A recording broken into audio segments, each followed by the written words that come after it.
Scott, right here. Scott Osler, San Francisco Chronicle.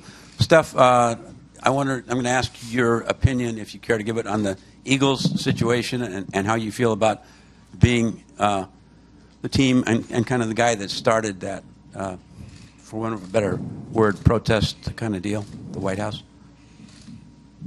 I mean, any team that wins the championship is going to be in that decision-making situation where you got to do what is in best interest of your team and kind of handle that accordingly, like we did last year, or I should say, like what we planned to do, having a meeting together to figure out what our decision was going to be, and obviously know what Trump did before. We had an opportunity to do that in kind of a similar situation here, but not surprising. It's unfortunate, but we all have our right to kind of do what we want to do, and the Eagles, fall in line with that. Mark on the left side of the aisle. Mark Spears, undefeated. Steph, following up on that, LeBron said he would expect that either team that won a championship would not want to go. See if you agree with that. And also, all the black players from the Eagles decided before being uninvited that they did not want to go, and wanted to see what you thought about that as well. I hope to be in that situation and win 2 more games where we win a championship, and obviously know what comes with that. But I don't think I think I agree with Bron. Pretty sure the way we handled things last year, kind of stayed consistent with that. But at the end of the day, like I said, every team has an opportunity to make a decision for themselves and speak for themselves, and I think that's powerful, being in this situation. Shelley, over here. And I know it's a big if you get Andre back, what does he bring to your team that you're missing?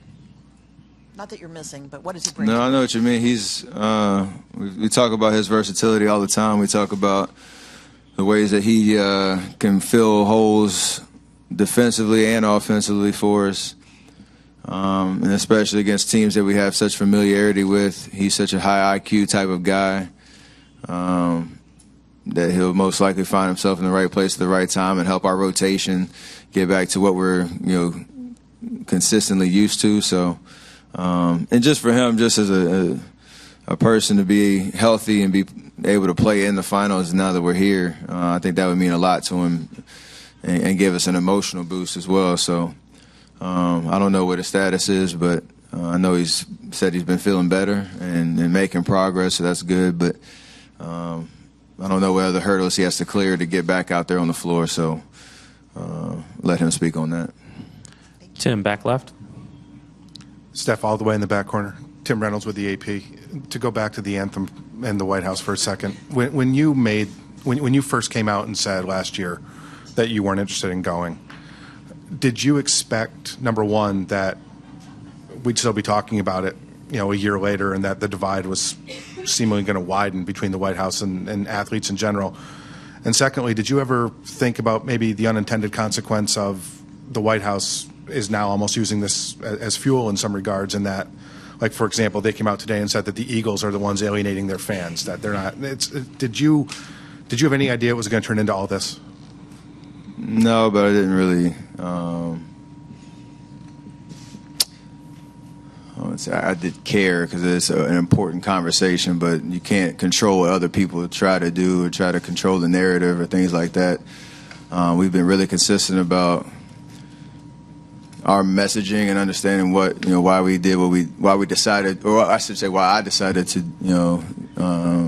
speak out on us me not wanting to go to the White House, last year. And every team that's won a championship since then has gone through that. And like I said, it's hard for so many people want to chime in and how, I guess, social media is used, today. The conversation can get out of control with so many different voices. And I know a guy from the Eagles, wide receiver, who played there on the championship or Super Bowl winning team last year, and he broke it down pretty verbatim of how his process went, with his discussions with his teammates and how he wanted to keep the focus on what the conversation should be and not the anthem and not Trump's policies or how he's been overshadowing the NFL and all that type of stuff. So that's refreshing, knowing that he's educating people along the way, and I think that's important. If you focus on who's saying the right things,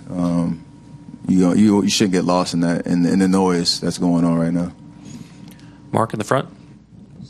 Steph, Mark Medina, Bay Area News Group. This season, how have you seen the dynamic with you and Kevin play out in terms of knowing when it's best for you to get going and him to get going, and vice versa?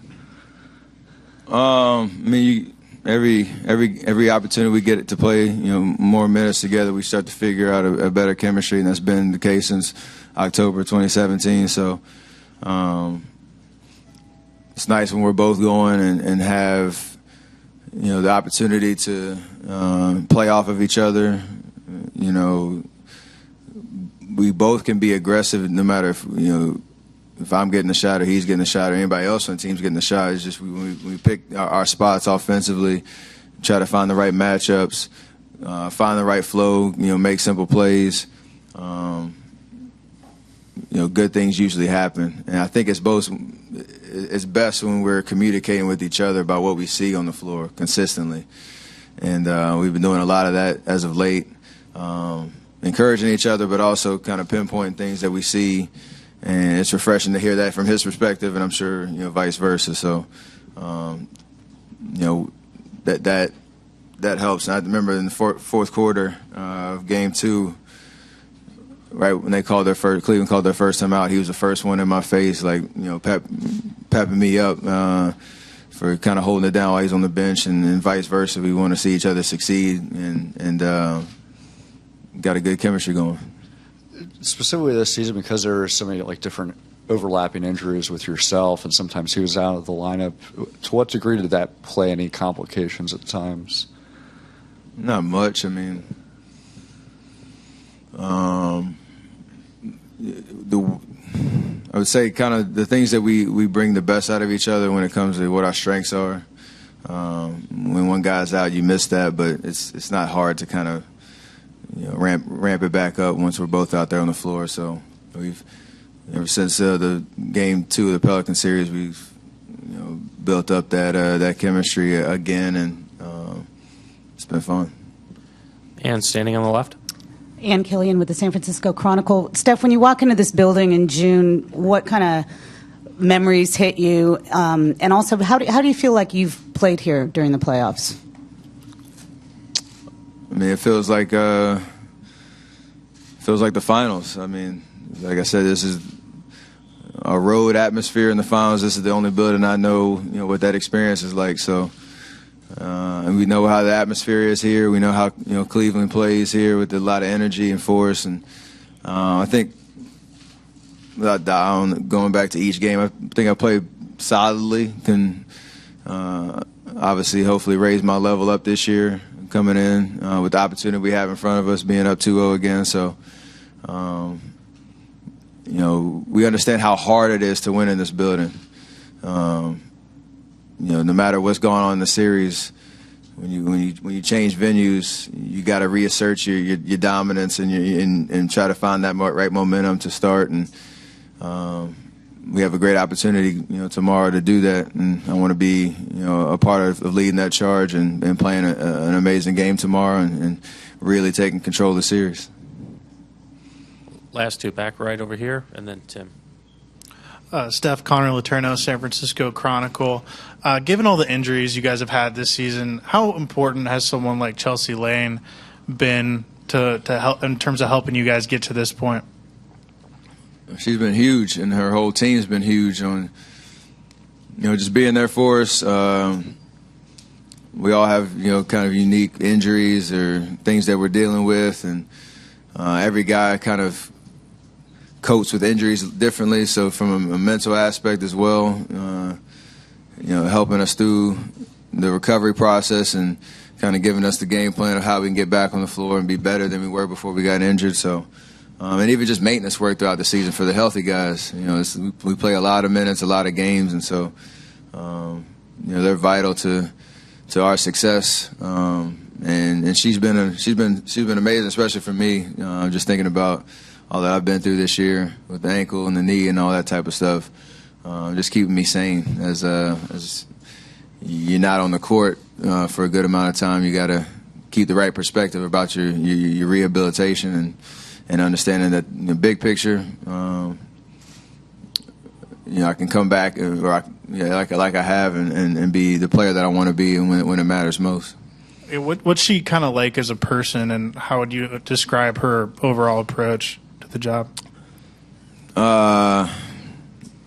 Very positive. She's got a great sense of humor about stuff, and I'd say topics of conversation in the training room go all over the place.